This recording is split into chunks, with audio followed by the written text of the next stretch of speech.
La historia de la vida en la Tierra ha tenido muy diversos enfoques. Uno de ellos ha sido el que corresponde al pensamiento religioso. A la propuesta religiosa sobre el origen de la vida en la Tierra se le llama creacionismo. Para los creacionistas, la vida en la Tierra tuvo un origen divino. En 1620, el obispo Ussher propuso incluso el día y la hora en que se había creado la vida. Dios creó la vida el día domingo 29 de octubre del año 4004 a las 9 de la mañana. El pensamiento religioso en torno al origen y evolución de la vida en la Tierra prevaleció hegemónicamente durante siglos y fue derrumbado por un revolucionario naturalista inglés llamado Charles Darwin. Carlos Roberto Darwin nació en Shrewsbury, Inglaterra, y se le considera uno de los ciudadanos ingleses más notable de todos los tiempos. El espíritu evolucionista arribaba en la familia de Darwin. Su abuelo, Erasmo Darwin, también fue evolucionista. Darwin fue un evolucionista de su época. A pesar de lo que pudiera creerse, Darwin no fue un buen estudiante y su formación resultó más autodidacta que escolarizada. Sus estudios frustrados los cursó primero en la Escuela de Medicina en Edimburgo, para luego intentar convertirse también con poco éxito en ministro religioso en la Universidad de Cambridge. De no ser por sus fuertes y permanentes inclinaciones hacia el estudio de la naturaleza, Darwin fue un inglés como cualquier otro. A Darwin le agradaba la cacería y siempre le llamó mucho la atención la variedad de caballos y de perros que el hombre había logrado criar, por lo que él llamaba la selección artificial. Cuando tenía 22 años, Darwin se embarcó en una aventura que cambiaría el desarrollo de su vida personal, así como el de la humanidad entera. La aventura de Darwin duró 5 años y tuvo lugar en el buque el Beagle, donde lo contrataron como un asistente sin goce de sueldo en un viaje alrededor del mundo. Darwin llegó allí por recomendación de un sacerdote que lo había introducido al estudio de la botánica cuando estudiaba para ministro religioso. Darwin pasó todo tipo de aventuras en el buque imperial el Beagle durante los 5 años que duró su viaje desde que partió de Plymouth, Inglaterra. Durante el viaje, Darwin padeció mareos, claustrofobia, detenciones involuntarias del barco debido al mal tiempo y en varias ocasiones peligro de naufragio. En los años del viaje, Darwin incluso perdió a su primera novia, quien a pesar de prometerle esperar su regreso, contrajo nupcias con otro caballero antes de que él pudiese retornar al hogar. Darwin bordeó el mundo durante los 5 años de travesía y unos de los hallazgos más importantes y que más inspiraron su mente fueron los que encontró en el archipiélago de las Islas Galápagos, que están a 965 kilómetros al lado poniente del Ecuador.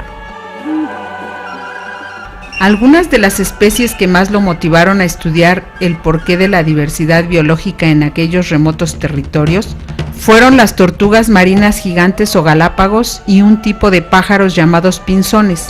Estos animales podían variar incluso de una isla Galápago a otra.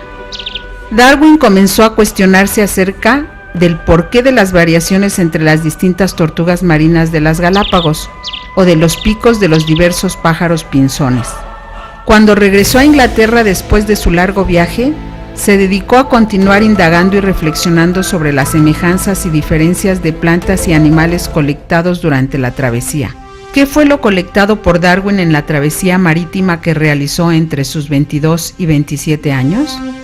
El capitán Fitzroy, quien era la autoridad máxima del buque Beagle, se arrepentía en ocasiones de haber permitido que ese excéntrico naturalista viajara con ellos y hasta que debieran dormir juntos en un estrecho camarote. Nadie se puede explicar dónde pudo guardar Darwin tantos especímenes en un barco de 30 metros de extensión, en el que también vivían 74 miembros más de la tripulación. Darwin conservó frascos con animales muertos, plumas de pájaros, multitud de plantas prensadas y hasta huesos fósiles de animales ya extintos. Todos ellos formaron parte de la famosa colección de Darwin. La observación y acumulación de datos fue para Darwin un gran material de trabajo, ya que todos ellos apoyaban convincentemente su concepción evolutiva respecto al cambio gradual de las especies. Poco tiempo después de su regreso del viaje alrededor del mundo, Darwin se casó con su prima Emma Gedwood, quien era profundamente religiosa. Los recién casados se mudaron a Down, en el interior del país, donde él desarrolló por su cuenta e independientemente de cualquier institución universitaria, su propia teoría científica sobre el origen y evolución de las especies.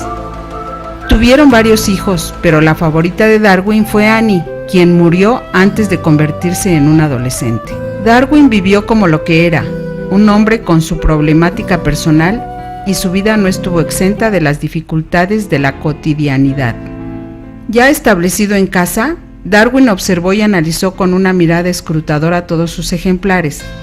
Fue su dedicación, su visión y su capacidad de análisis la que lo ayudó a que su teoría de la evolución de las especies se fuera desarrollando poco a poco después de muchos meses y en total de 20 años de revisión personal. Para apoyar sus estudios, Darwin consultó diversas fuentes bibliográficas. Por ejemplo, en 1842 leyó los trabajos de Malthus sobre el desarrollo de la población humana, así como los estudios de los geólogos de la época, entre los que se contaban los de su amigo Carlos Lyell.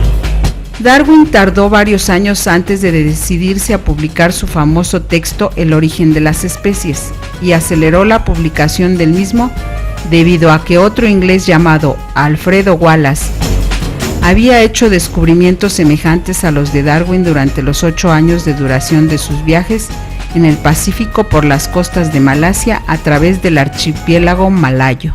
Es motivo de asombro que ambos investigadores hicieran los mismos descubrimientos tan sorprendentes en islas tropicales de las costas del Océano Pacífico. Por tales motivos, a la teoría de la evolución se le conoce como la teoría Darwin-Wallace.